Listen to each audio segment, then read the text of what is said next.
young age, my father was in the Air Force, grandfather was in the Navy. I just knew it was the right thing to do. I always had that love of country, love of service. I was in the Boy Scouts, Civil Air Patrol, and it's just an obligation. My dad told me that we all owe some time to our country, and pretty much just loved playing G.I. Joes when I was a kid, so wanted to follow in his footsteps, and ultimately led me when I was 17 to joining the Army. Everything's in it for you. Everything you learn within your few years. You're fresh out of high school, you're 18 years old. You don't know how to manage your own time, you don't know how to manage your own finances.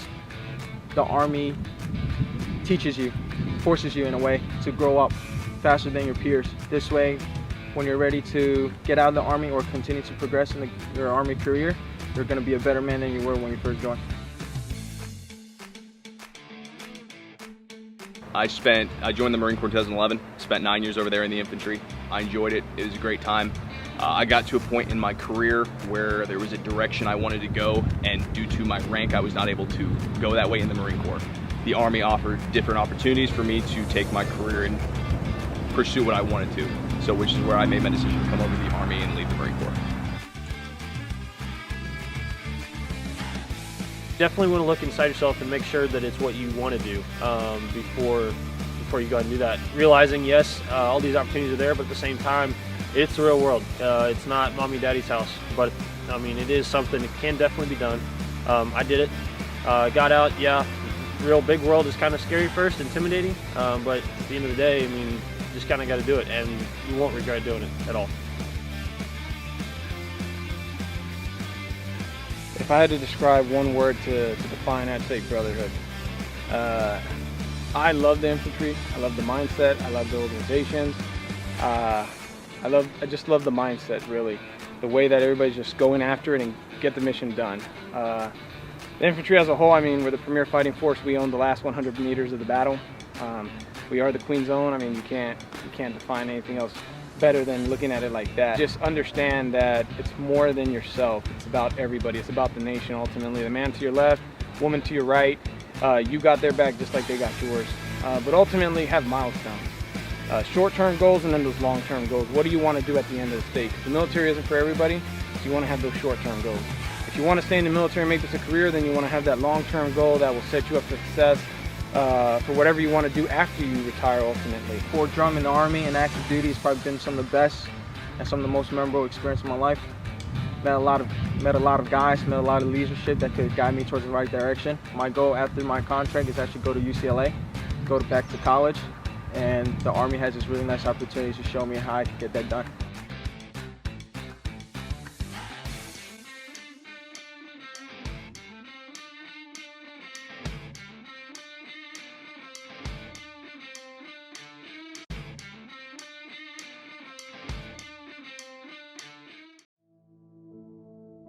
Hi, my name is Colonel Dave Trotter. I'm the Vice Commander of the 502nd Air Base Wing. We'd like to introduce a campaign on resiliency today, and that campaign is the things that we carry.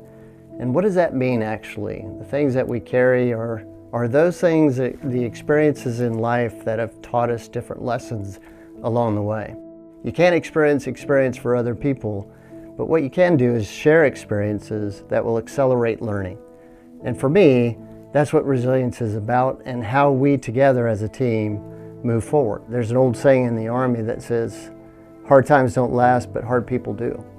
And in this series, we're going to try to talk about that. And in one particular situation was my older brother who committed suicide. What I was troubled with the most was the fact that he had 3 young sons that all of a sudden lost their father with no explanation. I became instantly angry at him. I was upset that he would do something to me that seemed selfish.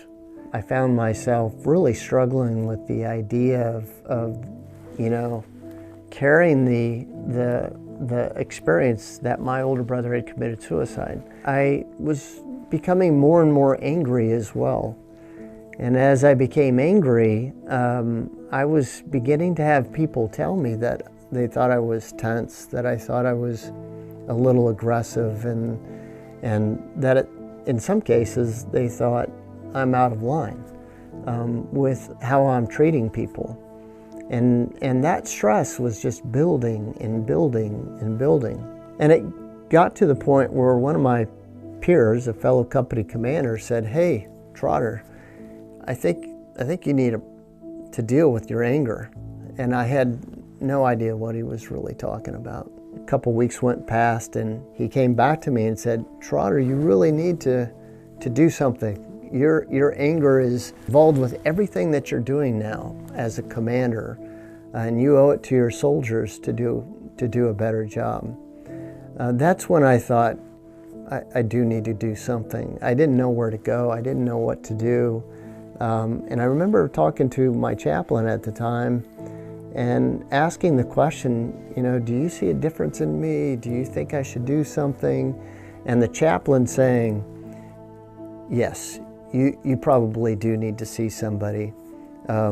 We can talk about the loss, but I think right away you need to talk about your anger." And for me, that's when it changed. I realized that I needed some help. And in doing so, the chaplain directed me to our Army Community Services.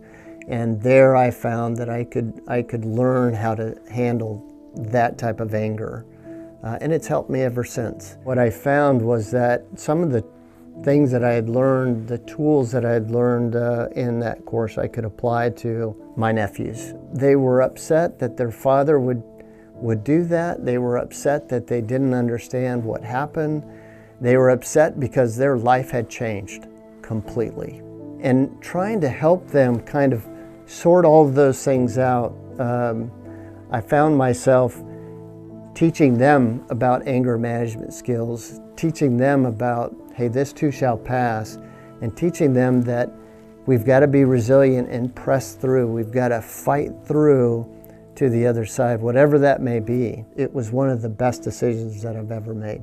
In the Army, I mean, when you talk about death and the loss, you know that somebody probably won't return. You're going to do everything you can in training. You're going to do everything you can to prepare everyone, because your number one goal is to bring everyone home.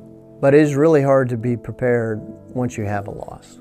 I remember in combat working with Master Sergeant Anthony Davis, who was a good friend of mine in Baj, Iraq.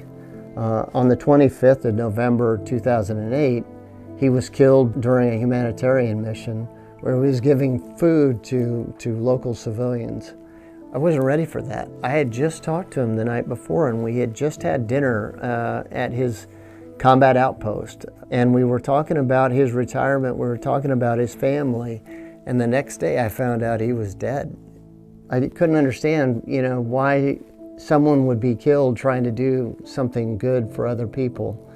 And I remember that time and talking with our combat stress team to kind of sort out what was going through my mind at the time, which was a lot of anger, a lot of sorrow for his family, and a variety of other feelings.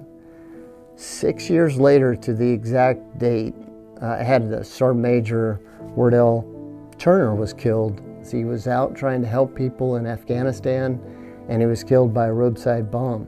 Working through the fact that two really, really important people in my life, friends, were killed literally on the same day, with just a few years separating the two. It's really, really kind of hard to sort out that kind of thing by yourself. Falls around Thanksgiving, everyone is bringing their families together, and I'm thinking about two men that won't be at the Thanksgiving dinner table each year. And it's not something that you talk about with your family because, you don't want to spoil it. You don't want to spoil their happiness. But what I've found is that sharing that with other friends that were there or people in the unit has been extremely helpful. I think all of those experiences have been very helpful in defining who I am today. As I mentioned before, your experience may mean one thing to you, it may mean something entirely different to me. We carry all those experiences with us. The question is, what do we do with it? how do we sort it out? How do we deal with it so that we can continue? It's not if, it's when things happen. We set the stage or the foundation to have resiliency as that backdrop, so that as we move forward, when we experience things that we didn't expect, we can always reach back to that foundation. We have to allow our soldiers to seek, counseling. And I myself have been in situations where I've required someone to sit down and help me navigate life's curveballs. I think that is absolutely something that is encouraged in the military today, that they should go forward and seek that assistance wherever they need it.